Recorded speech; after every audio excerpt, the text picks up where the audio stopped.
It's the Bachelor off-season.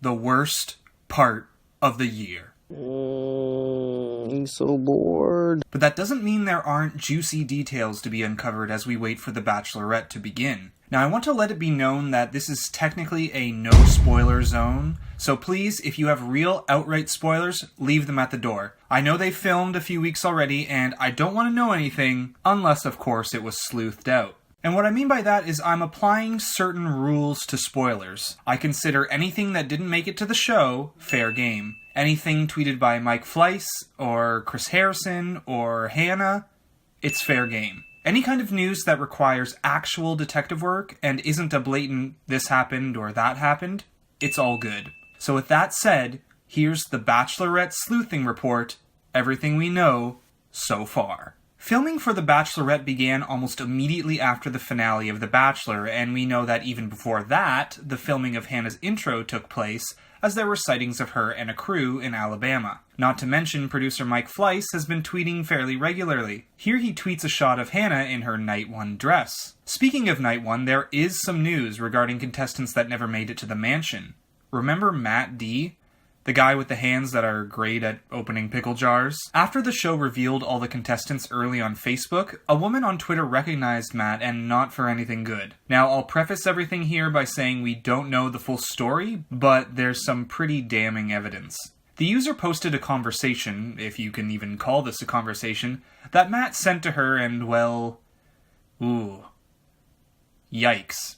Quickly and mysteriously after this was posted, it was announced Matt D never made it to Night 1. According to this posting, he was, quote, not on The Bachelorette and never was. Which is pretty ludicrous considering they have his photo up on the Facebook page as a contestant for this season. I mean, technically, yes, he wasn't on the show, but he was for sure nearly on the show. And the timing of those postings alongside him being booted certainly seems like quite the coincidence.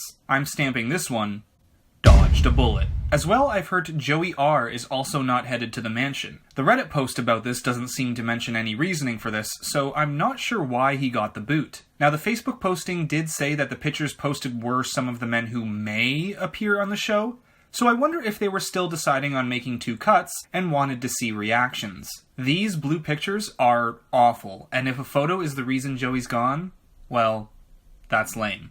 There's also some new info on how the season is going. We've gotten a few photos from Mike as the season's filming continues, which is very rare from the show. This photo here doesn't give us much of anything, with the camerawoman strategically blocking who Hannah's having a chat with on this group date, but future pictures fill us in on more. During this Roll Tide roller derby date, it looks an awful lot like Joey J getting one-on-one time. Could he be receiving the first one-on-one of the season? Now this next photo has a lot of juicy details. This post appears to be the rose ceremony for week 2, though I can't say with 100% certainty. We get a good look at a number of men and learn who makes it past Night 1. This is unmistakably Jean-Paul right here with the blonde hair, and I'd wager that's Darren who he's speaking to. And with them there looks like Luke.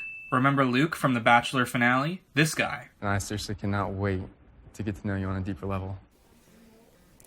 I'm also getting huge Mike vibes here, though it's a side angle. But the most intriguing part of the image is the 2 roses already handed out. And my first inclination is that neither of them are Joey, so I'm thinking perhaps the roller derby date is a group date, and the pic posted before is just a small snapshot of the afternoon. And for all we know, this could literally be the only time Joey and Hannah interact on the date. So who are the 2 men with roses? Guess it's time to play my favorite game, Who's That White Guy? I'm pretty fly for a white guy. Holy smokes, who the heck is this guy close up?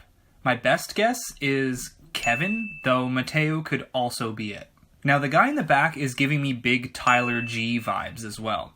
But again, white guy, dark hair, scruff, that's about half the dudes here. So both of them have roses, but this is early in the show when there are sometimes 2 group dates and 1 one-on-one date. So we can't say for sure either got these on a one-on-one, but chances are one of them did. As for updates after this rose ceremony, just yesterday Mike Fleiss posted a couple more pics of Hannah on a one-on-one, shooting some hoops with the Boston Celtics. He also posted this picture, with a mystery man. But if we cross-reference this photo from the Bachelor Nation ABC Instagram page, we can see that it's Jed. And boy, a lot of people were out in Boston to take pictures of the 2 on their date. People's photos and videos were all over Instagram. Roll Tide! Now, we've also got some Bachelor in Paradise updates.